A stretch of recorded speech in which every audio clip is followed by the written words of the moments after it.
Ignition sequence start. 6, 5. It's one small step for man. 2, 1. Everything is go here. Welcome to Stay Relevant, my wandering conversations with interesting people. I'm Mike Sabola. Neil, this is Houston. We're copying. The Eagle has landed.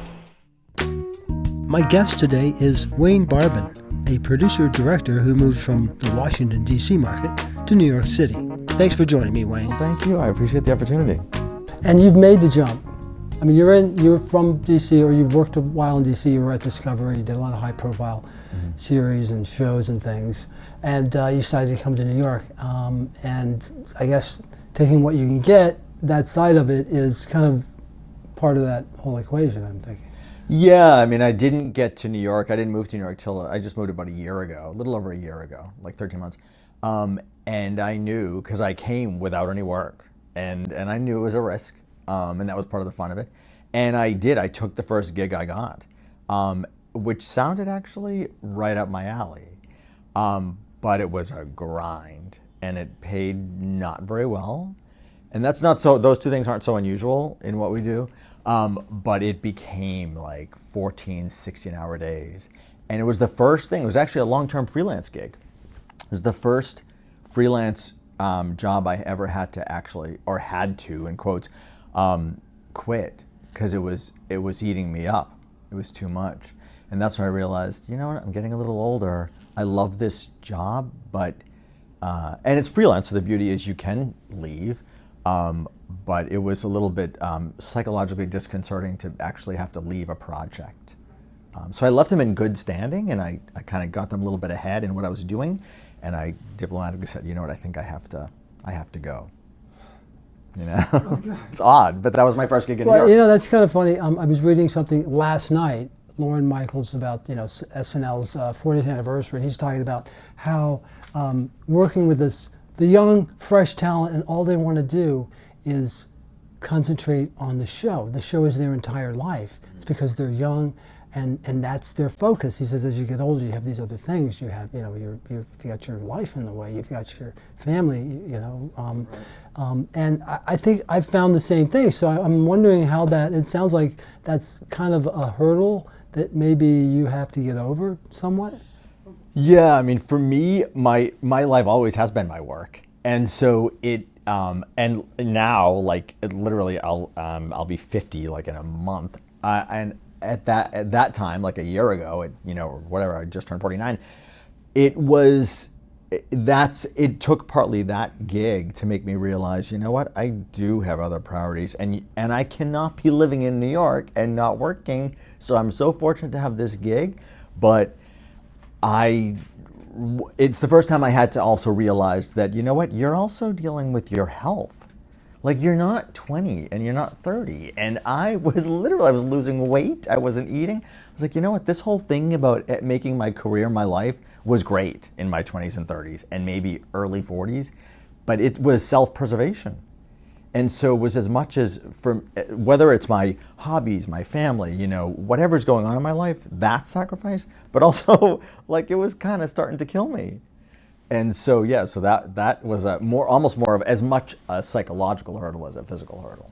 So you were successful in D.C. I mean, you did a lot of stuff there. You were working with Discovery, you were doing a lot of projects, high-profile stuff. Why did you want to come to New York? Did you think, oh, I'm successful here, I want to take it to the next level? Or no, you know, like change the scenery. Maybe you had a support system here you could go with, or what? No, it was actually, I started seeing signs that things were drying up in what I do. So in producing nonfiction content, and more specifically, like nonfiction educational and health and medical programming content. And I could see some of the production companies drying up a bit, and the division I was at Discovery had restructured, and we all got laid off. That's where my freelancing started, which was it was March of 2012. But over those 3 years, maybe in that last year of that 3-year period since March 2012, I saw things we all were starting to start to see things taper down. At the same time, I just thought, you know what? I always said I wanted to live in New York at some point. I never would have thought it would be at age 49. It would have been in my mid-20s when I had that same energy. But I thought, screw it. You know what? I see things drying up here. There's a lot of work in New York. I'm just going to go. And I kind of just did. I made the decision in like a month, and I was here the month, or not really, over the course of 2 months, and then got here about a month after that. So it's like a 3-month transition. Are you still doing DC work? No, I've gotten some calls for DC work, and I had to turn one down because I was on another project. And actually, I got a call recently, now that you say that. I'm not currently doing DC work, but there is something that's brewing, and in that case, I would commute back and forth. But I'm saying you are. It's not like, oh, I'm not doing anything else in DC. You decide, you know what, I'm going to, whatever comes up DC, New York, I can make it work. Yeah. In fact, I just told this guy that contacted me about a project recently, I said, you know what, I just leased my next apartment for the next year in New York, but I will, because I love what you're suggesting, your project, I'd move back to DC and break my lease here and go back. Or if it's just, say, a month, I'll commute or whatever. Yeah, no, because I also know, like you, I have a lot of contacts there. It's where I was for 15 years. So people, that's where most of the people I know, way more than in New York. So I'd go back in a flash. And how do you make it work here? I mean, do you have a support system, or are you developing a support system, and how important is that? It's important, but no, I have a support system of one. Like one of my best friends, Deb, has been here for around 15 years actually, and she's in television, and so she's been a help. But really, I hate to say it, but I kind of did it and have been doing it mostly through support system in quotes, work related. Contacts in DC who know people in New York. I literally have, I would say, one really good friend, Deb, and then one or two, semi-good friends here, and that's really it. And I'll build it, but it just hasn't happened yet. A lot of actors, a lot of creative people in the DC area and markets like DC think, to really make it as an actor, as a creative person, I need to move away. I need to go to LA, or I need to go to New York. I mean, I thought it when I was in my 20s, and I did it for a while. It helped me back in DC now, but do you feel that as well? Yep, I would say that. I would absolutely say that, right, in the general sense, that particularly for acting, although DC has a good acting community, but it's much more New York and New York, LA, and that's then differentiated by, stage and film. I mean, to be way broad about it. But in television, again, one of the phenomena that we had started seeing in DC, as I had been mentioning, was things started, there's just not a lot of production going on there, as there had been, say, even 5-ish years ago. And so all the more reason that I think there's a lot of work here in New York. And so all the more reason that I would advise someone today going to New York or LA, depending on what division of the television industry you're in, of the production industry you're in, and then what the broader thing of being a creative, an actor or whatever. I've always found too that when I moved here, the creative energy is so much more, and not just the creative energy, but just the commitment to the idea, to the project. People are so focused, and I know that was back when I was in my 20s and early 30s. But do you still find that to be the case, being a little bit older now that you've made this jump, that helps energize you and helps your creativeness? I do. It's funny. Someone said a little while ago.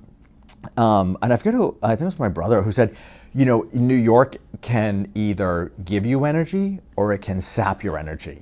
And I was fortunate. When I got here, I instantly knew it gives me energy.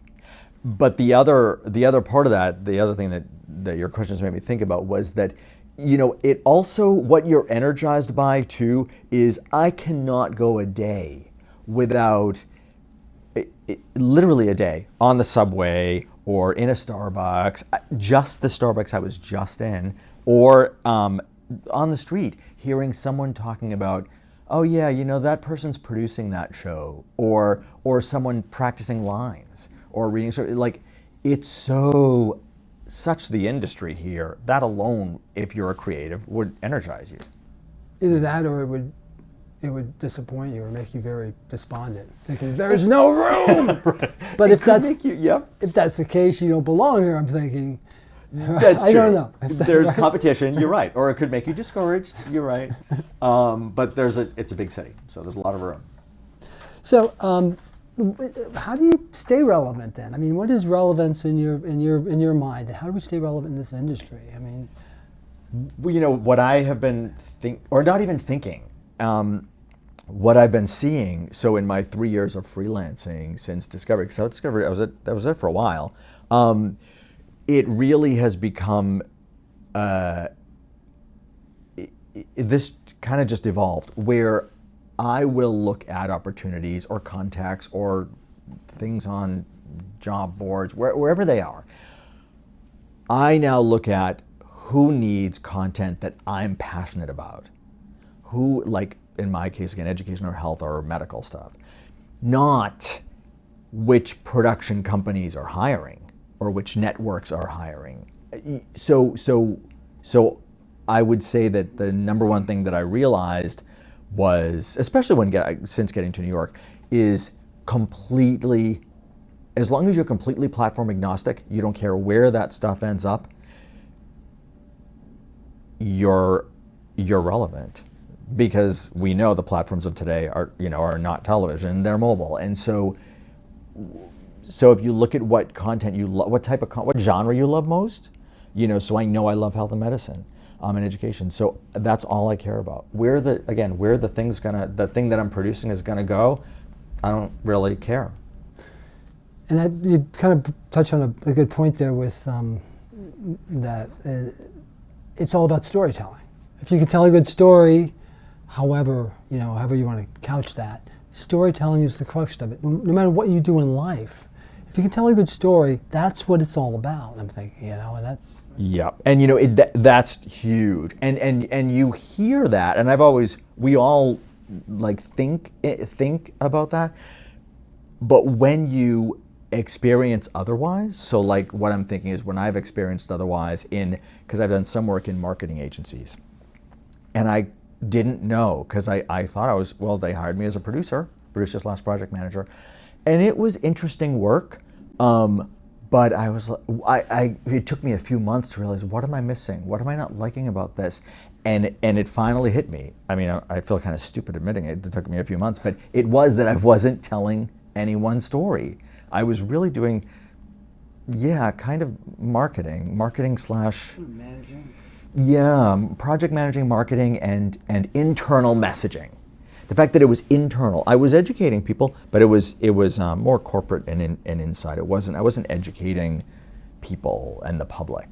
That's what I love, by telling good stories that people can learn from. And so that's when I saw that lack. I had this lack of storytelling suddenly in this job I was in. I thought, oh, that's why I'm not 100% happy. I'm happy, but I'm not 100% happy. So I'm now turning that back to storytelling.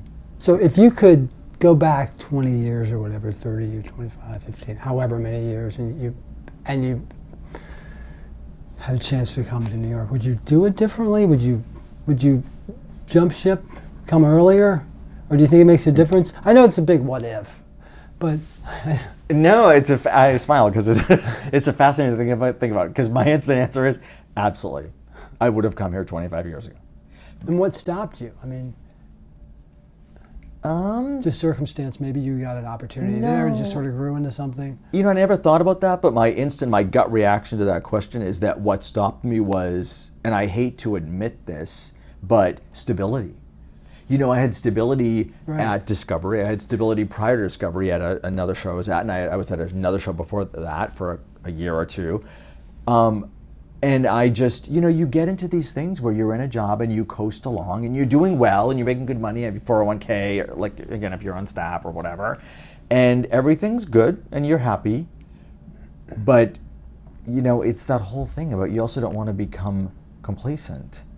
And I don't think I was complacent or worse yet, stale, but I certainly was, again, happy enough that everything seemed fine. So I forgot that, oh, there's something cooler out there, or there might be something cooler. So let's just take a risk, take a chance and take a leap. And so I didn't do that. And then I was like 49. I was like, oh, I got to take that leap before, I break a hip. Yeah. I feel like when I came here, I was young. I didn't have a whole lot of experience. I felt like I knew everything. But I felt like I had to start over. I kind of resented that a little bit. But once I let go of that, I learned a lot, and I met a lot of people, and I thought I did a lot of good stuff here. Do you find that to be the case now? Do you feel like being from DC, people who live here and work here, who've been here forever, look at you as being, oh, you're from DC, or does that not come into play? It hasn't come into play yet, and that may just be because I'm in a little bit of a narrow part of the field. My genre is a little bit narrow. Sure. And so I think it's, oh, you've done this specialty. I don't think they care. And they do know that I've been at DC. Although I have to say, too, they also see the name Discovery, right, and that becomes almost city agnostic or whatever. They know it's in DC. So I think it's more a matter of, at least in my case, what I've done more than where I've been.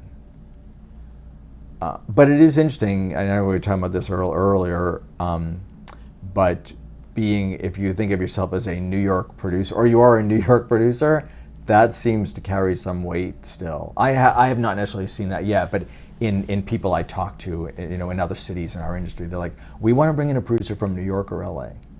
So in the reverse, it carries weight. It's not like being a DC producer has hurt me, but in the reverse, I still hear that. I heard it yesterday from someone.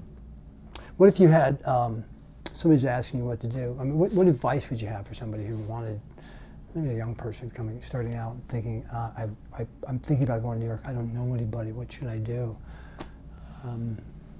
Do it. So do it. Find some way to get up here. Some way to maybe take a class. I don't know. Get a foot up here. It sounds, I've always been an extreme optimist and very positive, so this sounds maybe lame a little bit, but so what you just said, do it. I think, you learn over time, but life's all about taking risks. You're never going to be the worse for it, is what I believe and have seen. And that's kind of life in general. But then beyond that, into our industry or something of moving, so this is kind of what some people might consider lame, but what I believe is that there's always someone who not only can help you, but wants to help you. It's everything from, it could be if it's a young person just at a school, it's your alumni organization. There's some organization that you're going to tap into, or some friend of a friend in New York of all places that you're going to find that wants to help you. Again, I think people who are our age, at our level, I help young people all the time who say, everything from, do you know anyone at A&E to, can I stay on your couch, while I'm going up there for a few meetings. It's that minor, because you don't know. It's that whole what goes around comes around thing. And I'm just a big believer in that. So I would say to a young person, do it. You're young enough. If everything crashes, it doesn't matter. You're young. So you'll figure it out. So you're saying they can stay on your couch? They can stay on my couch. It's a really small apartment, my own. Very small couch. Yeah, it's small. It's a whole small little place. But it's another New York thing. 2 people can fit, barely. But there's also the bathtub. So. Well, Wayne, thank you, man. I appreciate you talking to us. No, thank you. I appreciate the opportunity. My guest today has been Wayne Barbin, a producer-director who moved from DC to New York City. Thanks again, Wayne. The podcast is Stay Relevant, wandering conversations with interesting people. Original music by Popmark Media, on the web at popmarkmedia.com. See and hear more on my website at mikecipolla.com. Until next time, try and stay relevant.